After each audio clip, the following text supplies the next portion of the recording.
আল্লাহ রাসূল বললেন, ওসমান, ওই সাহাবীর নাম কি তালহা? ওসমান চুপ করছে, কে বলছে এই সাহাবীর নাম কি তালহা? আল্লাহ রাসূল বলতেছেন, ওসমান গুলো চুম করে বলতেছে, ইয়া রাসূলুল্লাহ, আমি বলার আগেই আপনি জানলেন, কেমনে বললেন? রাসূল বলেন, আল্লাহ পাক আমাকে জানাইছে। সুবহানাল্লাহ। কিন্তু আল্লাহ আমাকে যা জানাইছে, আমি যদি তোমাদেরকে এখন তা জানাই, বরং তোমাদেরকে আমি রাসূল আল্লাহর পক্ষ থেকে তদন্তের মাধ্যমে জানাবার চাই। সুবহানাল্লাহ। সাহাবীদের নিয়ে রাসূল তালহার দরজাত গেলেন। সমস্ত সাহাবীদের নিয়ে রাসূল তালহার দরজাত গিয়ে সালাম দিলেন, আসসালামু আলাইকুম ইয়া আহলাল বাইত। এই বাড়ির উপরে আল্লাহ রহমত বরকতের দরজা খুলে দেওয়া। সুবহানাল্লাহ। আল্লাহ রাসূল সালাম দেওয়ার পরে বললেন, তালহা। সঙ্গে সঙ্গে তালহা বলেন, লব্বাইক রাসূলুল্লাহ। তালহা কিন্তু ডাকের উত্তর দিয়েছে, নবী একটু দেরি করলেন, কিন্তু দরজা খোলেন না। নবী আবার ডাক দিলেন, তালহা। সঙ্গে সঙ্গে তালহা বলে, লব্বাইক ইয়া রাসূলুল্লাহ। নবী আবার একটু দেরি করলেন, কিন্তু তালহা দরজা খোলে না। নবী আবার বললেন, তালহা। সঙ্গে সঙ্গে তালহা বলেন, লব্বাইক ইয়া রাসূলুল্লাহ। নবী তালহা বলার সঙ্গে সঙ্গে তালহা লব্বাইক কয়, কিন্তু ঘরের দরজা খোলে না, বাড়ির দরজা খোলে না। তিনবার নবী তালহাকে ডাক দিলেন, এখন পর্যন্ত দরজা না খোলার কারণে সমস্ত সাহাবী ধৈর্য ধারণ করে পারে, কিন্তু একজন সাহাবী আর ধৈর্য ধরতে পারে না। তার নাম হলো হযরত ওমর। তার নাম কি? আল্লাহ রাসূলের কাছে গিয়ে বললেন, ইয়া রাসূলুল্লাহ, আপনার জুতার পরশে, আপনার জুতার পরশে আল্লাহর আরশ ধন্য হয়। আচ্ছা, ওমর ফারুক কি মিথ্যা কথা কইছে? তাহলে আপনারা সুবহানাল্লাহ বলেন না? কোন সময় কোনটা বলা লাগবে সেটা জানেন না আপনারা? যার জুতার পরশে আল্লাহর আরশ ধন্য হয়, সেই নবী তালহার বাড়ির দরজায় তিনবার তালহা বলে ডাকলো। তালহা লব্বাইক লব্বাইক লব্বাইক বললো, কিন্তু দরজা খুললো না। আমার মনে হয় তালহা বেয়াদব হয়ে গেছে। যে ওমরের কথার সাথে আল্লাহর কথা মিলে গিয়া কোরআনে 23টা আয়াত আল্লাহ নাজিল করেছে। সুবহানাল্লাহ। আল্লাহ রাসূল বলেছে, আমার পরে কেউ যদি নবী হতো, লাউ কানা ওমর, নবী হওয়ার সব যোগ্যতা আল্লাহ ওমরের মধ্যে দান করেছে, কিন্তু নবুয়তের দরজা বন্ধ বলে ওমর নবী হওয়ার পারলো না। কিন্তু আল্লাহ রাসূল বলেছেন, হাসরের ময়দানে আমার এই কথাকে গুরুত্ব দিয়ে আল্লাহ ওমরকে নবীদের কাতারে দাঁড় করায়া দিবে। কিন্তু হযরত ওমর নবীদের কাতার পছন্দ করবে না।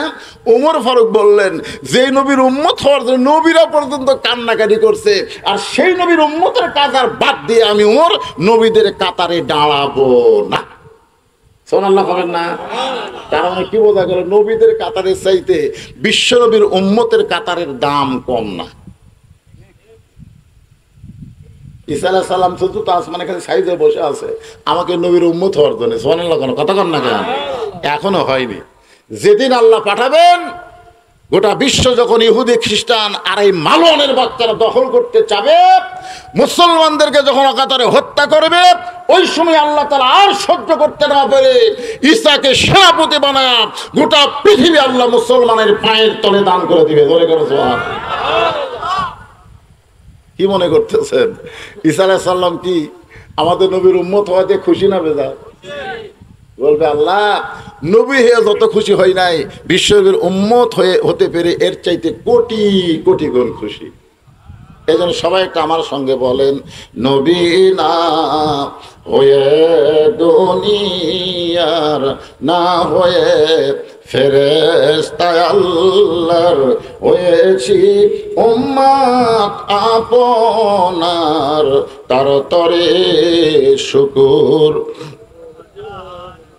এরা একটা ধ্যানের উপর বলে দিলেন, তার তরে শুকুর হাজার। 1 কেজি গোস্তের দাম এখন 1000 পাগলা।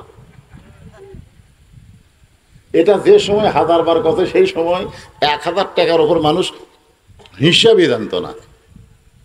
আপনারা কি খবর চান? আজ থেকে 50 বছর আগে মানুষ কোটি টাকা বলছে। আমি ছোটবেলায় দেখছি আমার দাদি আমাকে বলতো, আমার কাছে 3 কোটি টাকা আছে। 3 কোটি মানে 20-র উপর হিসাব জানে না। 300 টাকা না, 3 কোটি।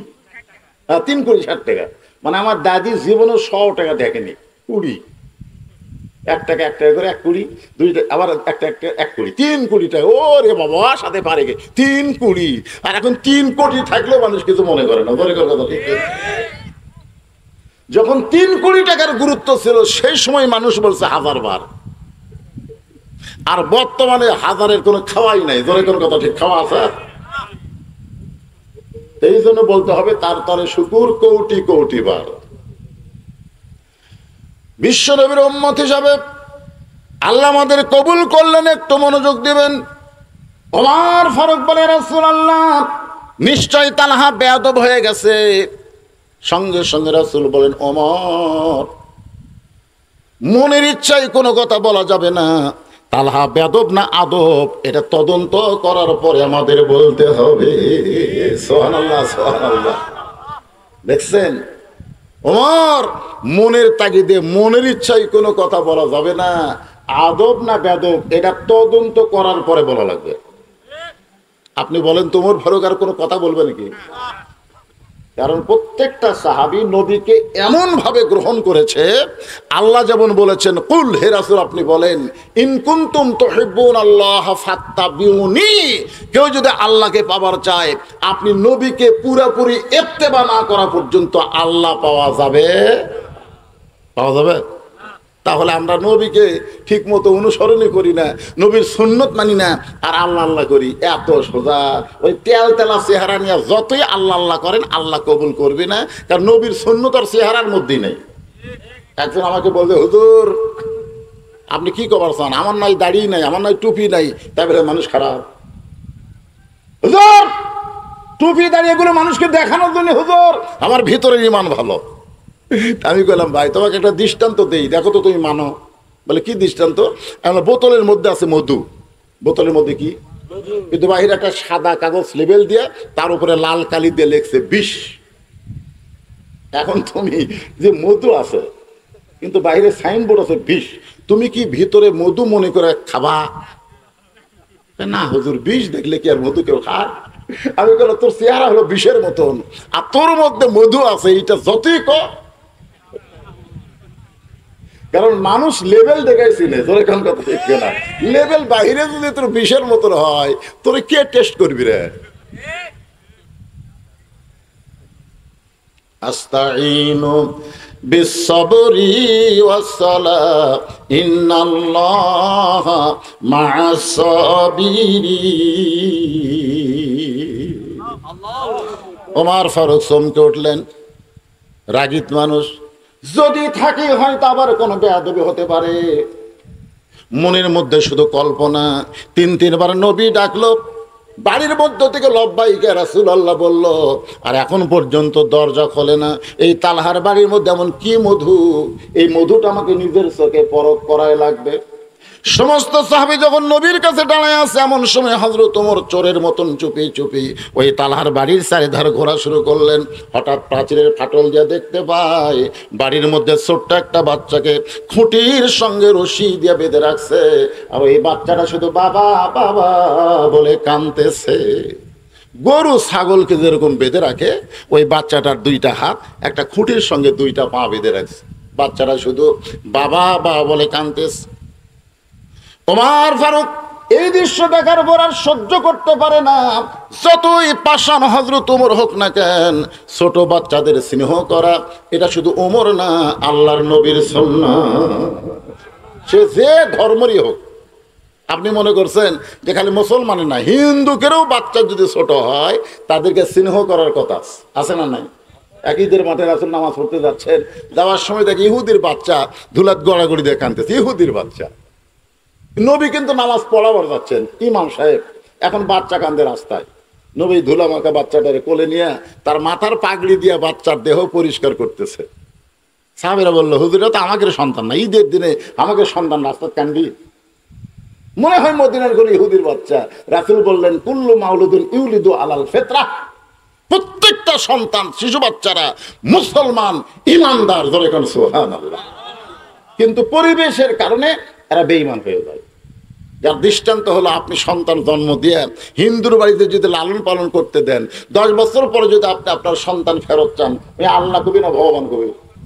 আর হিন্দু যদি জন্ম দিয়ে মুসলমানের বাড়িতে লালন পালন করতে দেয়, 10 বছর পরে হিন্দু যদি তার সন্তানকে ফেরত চায়, ওই কি ভগবান কবি না আল্লাহ কবি? কারণ কি?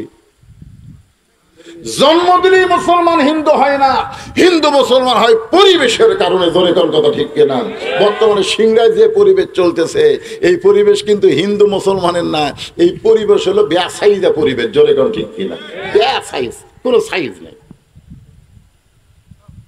এসব নামাজ পড়া মুসলমান বাড়ি ঢুকতেছে, ফেরেশতা আবার ওই বাড়ির চারিধার ঘুরতেছে, ওই ঘরের মধ্যে আবার হিন্দুদের পূজার পদ্ধতি লোকের বাঁচতেছে।